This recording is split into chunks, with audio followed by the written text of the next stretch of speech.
Salut tout le monde, j'espère que vous allez bien. Je suis ravie de vous retrouver aujourd'hui pour une vidéo book haul où je vais vous présenter tous mes achats livresques du mois de janvier et du mois de février.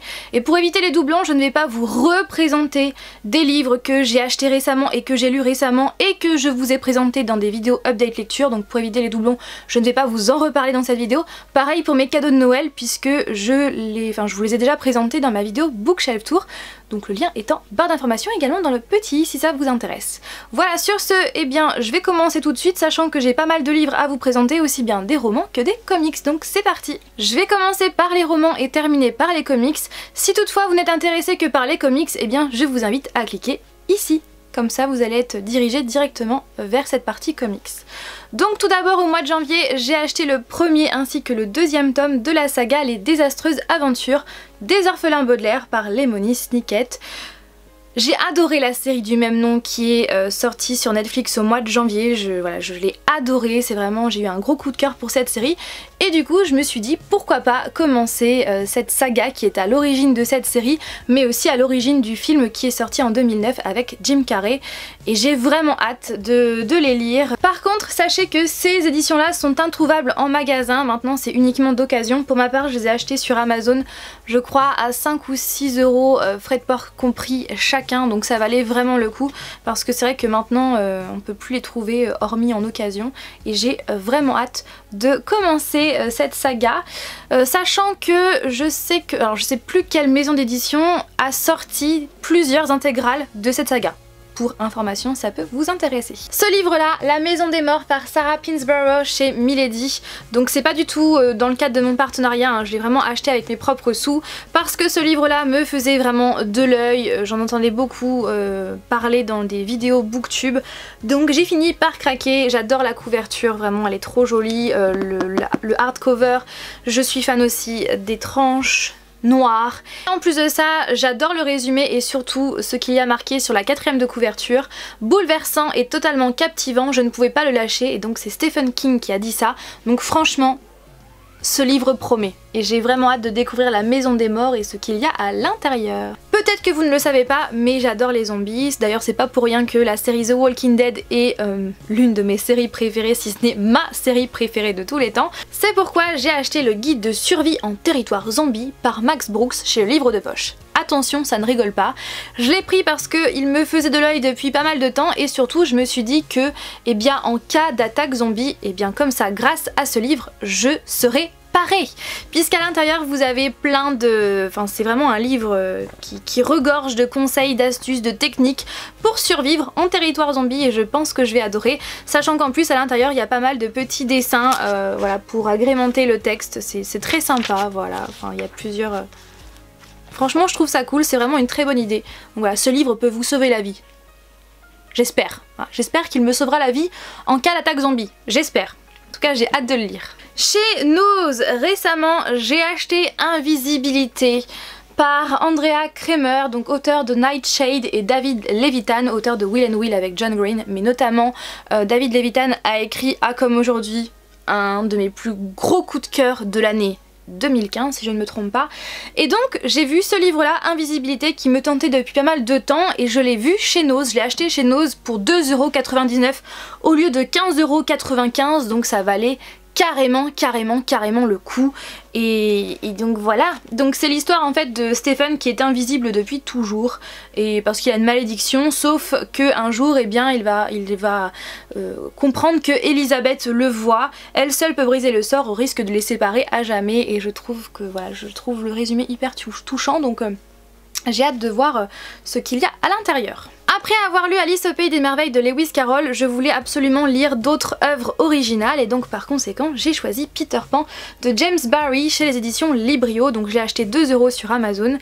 Je voulais absolument lire celui-ci parce que j'ai adoré, enfin depuis toute petite j'adore le Disney Peter Pan et donc je me suis dit pourquoi pas lire l'œuvre originale, et sachant que apparemment Peter Pan est complètement différent du Disney, donc j'ai hâte de le redécouvrir, enfin de redécouvrir cette histoire. Et petite dédicace à Chroniques Sourdes, plein de bisous à toi ma belle, puisque je sais que tu as acheté en fait Peter Pan quasiment en même moment, en même temps que moi, parce que tu voulais aussi lire des œuvres originales, donc voilà, petite dédicace à toi. Ces deux livres là que j'ai déjà lus ce mois-ci, donc c'est Calendar Girl janvier et février par Audrey Carlan chez les éditions Hugo Roman dans la collection New Romance. Cette saga m'intriguait vraiment très fortement, donc c'est vrai que j'ai acheté ces deux livres là au mois de février, donc du coup j'ai dû rattraper mon retard et j'ai hâte que le troisième tome, donc le tome Mars, sorte. Là il va très bientôt sortir et j'ai trop hâte de connaître la suite. En tout cas je ne vais pas plus vous en parler puisque vous allez connaître mon avis dans mon prochain update lecture, mais c'est vraiment une histoire très originale qui va s'étaler sur jusqu'au mois de décembre. En fait il va y avoir un tome par mois et ça je trouve que c'est une super bonne idée et voilà. Je passe maintenant aux livres que j'ai reçus. Donc tout d'abord ces deux livres là que j'ai reçus de la part de Alexandra Lannoy, donc merci beaucoup à vous. Donc tout d'abord Rendez-vous avec ma star, donc c'est le tome 2. Donc pour la petite histoire, j'ai lu le premier tome l'année dernière. J'ai vraiment beaucoup aimé ce premier tome. Je vous avais d'ailleurs donné mon avis dans une vidéo update lecture et en dessous de cette vidéo, eh bien Alexandra Lannoy, donc l'auteur de ce livre, m'a laissé un commentaire très gentil comme quoi elle avait beaucoup aimé ma chronique. Et au mois de janvier dernier, eh bien Alexandra m'a recontacté pour savoir si j'étais intéressée pour lire le deuxième tome en version papier. Bien évidemment j'ai accepté parce que j'avais vraiment beaucoup aimé ce premier tome, et aussi elle m'a demandé si j'étais intéressée pour lire un autre de ses livres, donc c'est celui-ci bien évidemment, j'ai accepté. Donc c'est Love Me Like You Do, j'adore la couverture, j'adore le résumé, donc j'ai vraiment hâte de lire ce livre, j'ai vraiment hâte de lire ces deux livres là, de connaître enfin la suite de Rendez-vous avec ma star et de découvrir Love Me Like You Do, qui me fait trop penser à la musique de Ellie Goulding, la musique de 50 nuances degrés, donc le premier film. C'est une musique que je trouve mais magnifique, que j'adore. Et en plus de ça, à l'intérieur de ces deux livres, eh bien Alexandra m'a laissé une très belle dédicace qui m'a vraiment... Enfin ces deux dédicaces là m'ont vraiment beaucoup touchée. J'ai aussi reçu à chaque fois un marque-page, des marque-pages qui sont vraiment trop beaux. Pareil pour ce deuxième livre là, j'ai reçu une super belle dédicace qui m'a aussi touchée et un super beau marque-page. Donc encore merci à vous, vraiment merci beaucoup à vous. Et donc sachez que Alexandra Lannoy est une auteure auto-publié, voilà pour information, je voulais absolument le mentionner. J'ai aussi reçu de la part des éditions Brajlon et Milady 3 livres que je ne vais pas vous présenter pour faire durer le suspense, tout simplement parce que je vais vous les présenter dans ma prochaine vidéo update lecture qui va très bientôt arriver. Voilà, je voulais pas vous les présenter maintenant parce que ça fait trop en fait maintenant, plus dans la vidéo d'après, donc c'est bon, on a compris. Donc voilà, je ne vais pas vous les présenter 150 000 fois, donc c'est pourquoi je vous en dis sans trop vous en dire. En fait je suis un petit peu embêtante, j'ai envie de dire, mais bon c'est pas grave, on s'en fout, je vais vous en parler de toute façon dans ma prochaine vidéo update lecture qui va très bientôt arriver, je pense dans une semaine. J'ai oublié de vous présenter ce livre là, donc c'est An Illustrated History of Notable Shadowhunters and Denizens of Downworld. Désolée pour mon accent, donc c'est par Cassandra Clare et illustré par Cassandra Jean. Donc ce livre là je voulais absolument me l'acheter parce que voilà, je suis fan de la série Shadowhunters. Je suis en train de lire actuellement le premier tome de cette fameuse saga The Mortal Instruments. Donc je suis en train de le lire en lecture commune avec Cindy. Donc Cindy, si tu passes par là, plein de bisous à toi. J'ai découvert ce livre là sur Instagram et quand j'ai vu les illustrations à l'intérieur, je me suis dit waouh, il me le faut. D'autant plus que toutes ces illustrations là sont faites par Cassandra Jean. J'adore ses œuvres, notamment le premier tome de Miss Peregrine et les enfants particuliers, donc la BD qu'elle a faite bien évidemment en collaboration avec Ransom Riggs, où justement elle a fait toutes les illustrations et j'aime vraiment beaucoup son travail, donc c'est pourquoi je voulais avoir encore plus ce livre là. Et donc à l'intérieur vous avez les portraits en fait des personnages. Juste ici, voilà, dessiné par Cassandra Jean, et à chaque fois vous avez de l'autre côté quelques mots sur ce personnage, sa date de naissance, etc. Et donc par exemple ici vous avez Clary Frey, pour vous donner un exemple, j'adore, je la trouve mais vraiment, enfin je trouve cette illustration vraiment super belle et super bien réussie. Donc voici toutes les illustrations, voilà rapidement. Je tiens à préciser que je n'ai pas lu les phrases de tous les personnages, étant donné que je ne connais pas encore tous ces personnages là, et surtout parce que je n'ai pas envie d'être spoilée, parce que je sais que certaines phrases expliquent un petit peu ce que font les personnages actuellement, enfin après ce qu'ils sont devenus, etc. Donc c'est vrai que je ne les ai pas lus pour ne pas me spoiler, donc voilà, pour petites informations, si vous l'achetez... voilà, ne lisez pas tout de suite si vous ne connaissez pas bien sûr la saga The Mortal Instruments dans son intégralité.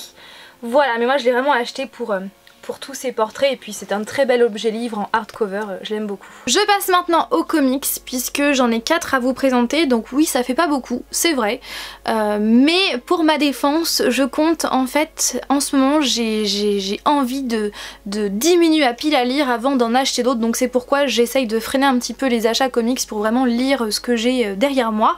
Harley Quinn, le tome numéro 4, le gang des Harley par Amanda Conner, Jimmy Palmiotti, Chad Hardin et John Timms. Je suis trop fan de la couverture, je la trouve vraiment trop jolie, et donc je l'ai lu ce mois-ci, donc mon avis va très bientôt arriver sur ma chaîne. Ensuite, toujours chez DC Comics, ce comics là qui me faisait de l'œil, mais vraiment beaucoup. Il s'agit de Dark Knight, une histoire vraie par Paul Dini et Eduardo Risso chez Vertigo.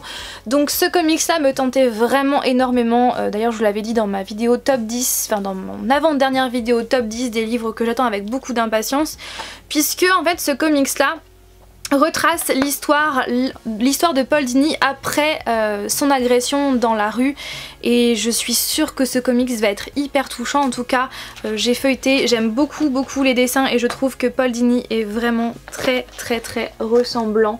Donc vraiment j'ai hyper hâte, je pense que ça va être l'une de mes prochaines lectures. Ensuite j'ai acheté Wolverine, donc c'est Evolution par Jeff Loeb et Simone Bianchi. J'adore la couverture, je sais pas ce que vous en pensez mais je suis méga fan de la couverture. Et c'est vrai que je n'ai jamais lu de comics sur lui, donc j'ai vraiment hâte de lire mon tout premier comics sur Wolverine, et j'ai hâte aussi que sorte le comics Je suis Wolverine pour encore en savoir plus sur ce personnage que finalement je connais que dans les films mais pas dans les comics. Je continue chez Marvel avec celui-ci, donc c'est Marvel Zombie. J'ai craqué en le voyant en fait quand j'ai vu la couverture, et surtout un auteur en particulier, j'ai craqué en le voyant. Donc c'est le premier tome, La Famine. Et donc c'est par Mark Millar, Robert Kirkman, Greg Land et Sean Phillips. Et donc si vous suivez, enfin si vous lisez les comics Walking Dead, je pense qu'il y a un nom d'auteur que vous connaissez déjà. En même temps c'est déjà écrit là, donc créé par le créateur de Walking Dead, parce que oui, Robert Kirkman a créé Walking Dead et il a aussi écrit pour ce comics là. Et du coup je me suis dit zombie, en plus il y a Robert Kirkman, il y a les personnages de Marvel, franchement je suis sûre que je vais aimer. Et quand j'ai feuilleté ce comics dans le magasin, quand j'ai vu certaines planches qui sont entre nous assez sympas, assez gore hein, on va dire clairement ce qui est, eh bien j'ai pas résisté, je l'ai acheté. Je vais essayer de vous montrer une planche où ça spoil pas trop. Allez, je vais vous montrer le début par exemple. Hop, je vais vous montrer le début, par exemple les dessins sont comme ça. Moi j'aime beaucoup, et encore là c'est pas du tout gore, hein. C'est après que ça arrive, mais franchement je pense que je vais passer un bon moment à le lire. Donc sur ce, j'espère vraiment que cette vidéo vous a plu. Comme toujours, n'hésitez pas à réagir en commentaire, et sur ce, je vous fais tout plein de bisous, et je vous dis donc à dimanche prochain pour une nouvelle vidéo. Bye!